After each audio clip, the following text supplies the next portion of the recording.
25 वर्षापासून संपूर्ण महाराष्ट्राचं लक्ष लागून राहिलेल्या राज्यातील अत्यंत हाय प्रोफाईल आणि राजकीय दृष्ट्या संवेदनशील अशा पवनराजे निंबाळकर दुहेरी हत्याकांड प्रकरणाचा अंतिम निकाल अखेर लागला आहे। मुंबईतील विशेष सीबीआय न्यायालयाने या प्रकरणातील मुख्य आरोपी राज्याचे माजी गृहमंत्री डॉक्टर पद्मसिंह पाटील यांच्यासह सर्वच्या सर्व आरोपींची निर्दोष मुक्तता केली आहे। नमस्कार, मी आदित्य आणि तुम्ही पाहता ट्रूथएक्स न्यूज।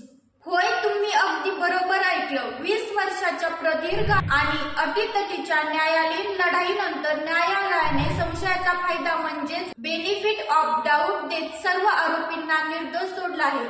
आज कोर्टात निकाल लागला।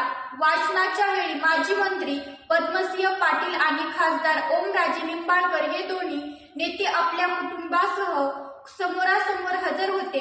पण कोर्टाच्या या ऐतिहासिक आणि तितक्याच चक्रावून टाकणाऱ्या निकालाने नक्की काय घडलं? न्यायालयाने सीबीआय आणि पोलिसांच्या तपासाचे कसे काढले आणि सीबीआयचा एवढा मोठा खटला कोर्टाच्या पत्त्यांच्या बंगल्यासारखा कसा कोसळला? चला अगदी सोप्या भाषेत समजून घेऊया। आधी समजून घेऊया हे प्रकरण नक्की काय होतं। तारीख होती 3 जून 2006।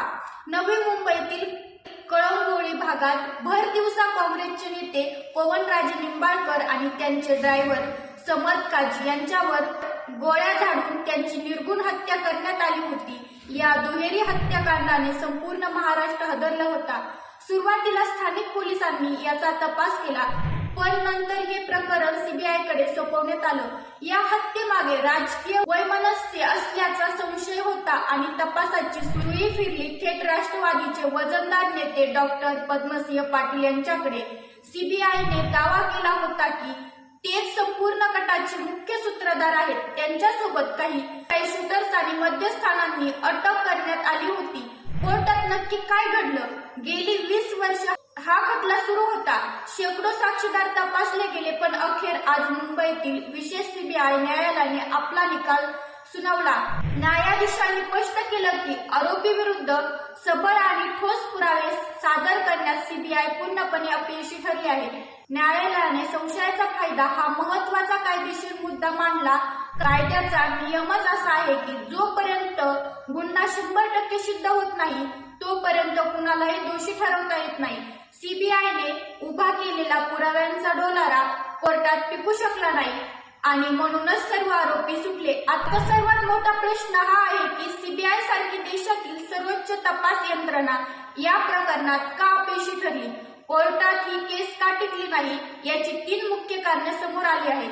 पहिले कारण, या खटल्यातील अनेक महत्त्वाचे साक्षीदार वेळेवर फितूर झाले। त्यांनी कोर्टात आपली साक्ष बदलली, ज्याचा थेट फायदा आरोपींना मिळाला। दुसरे कारण, सीबीआयने जो कटाचा दावा केला होता त्या कटाचे धागेदार मुख्य आरोपी डॉक्टर पद्मसिंह पाटील यांच्यापर्यंत थेट जोडणारे भक्कम पुरावे सीबीआयला कोर्टात सादर करता आले नाहीत।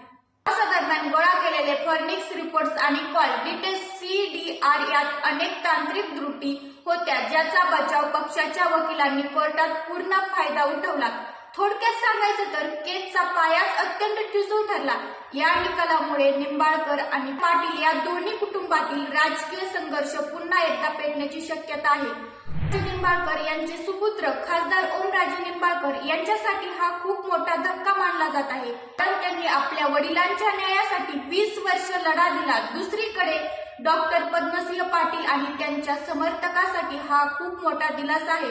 प्रदीर्घ काळ चाललेल्या या प्रकरणाला अखेर पूर्णविराम मिळाला असला तरी पवनराजे निंबाळकर यांची हत्या नक्की कोणी केली हा प्रश्न मात्र तिथंच राहिला।